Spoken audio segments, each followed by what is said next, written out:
Hello guys! Tatahi nga ako ngayon ng Rapples pang kurtina. So, ang sukat ko dito ay 5 inch. Then, hemming natin yan, kabilaan. Ang folder na gamit ko ay 1/8 yung sukat. So, ayan guys.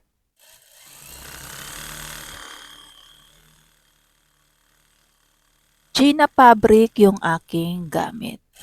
Then, gagamitin naman natin yung sharing put. Yan guys, ganyan lang kadali. Automatic na yung sharing put na aking ginamit dito. Then, kabilaan yan guys yung ating gagawin pag-sharing para dun sa raffles sa taas ng kurtina. Yan guys, so ang ganda. Pantay-pantay yung kanyang pag-sharing. Then, dito naman tayo sa kabila. Sharing din natin yan. Pantay pata or half inch yung allowance na pwede mong gamitin.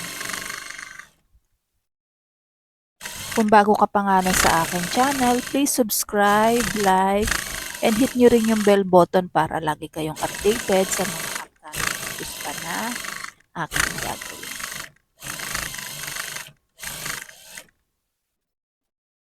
Ayan guys, so ang ganda na nung ating raffles.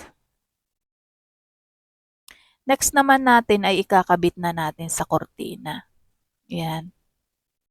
Ayan na rin guys yung ating magiging suksukan. Diyan mo na ipapasok yung rod. Ayan.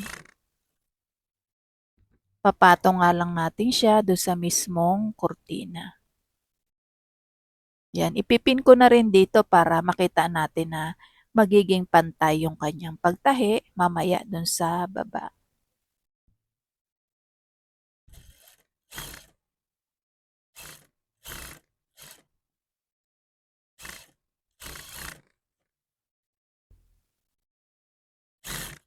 Gina fabric yung aking gamit na tela.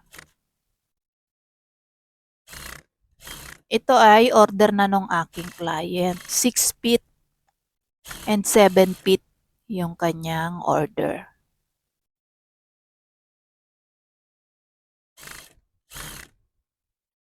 So, ayan guys, ganyan lang kadali. Comment na rin kayo sa baba kung may mga katanungan kayo.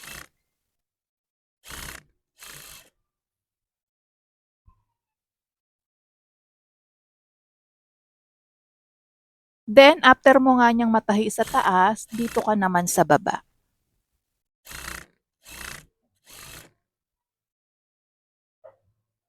Ang ganda ng combination niya, guys, no?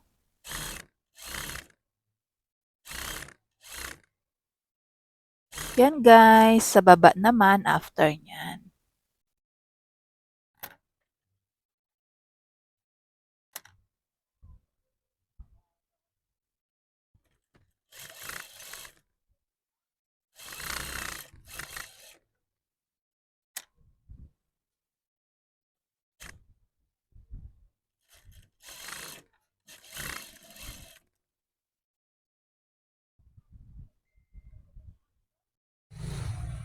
Ayan, tapos nga niyan, tatahiin mo na sa baba at eto na yung ating finished product. Thank you for watching, guys.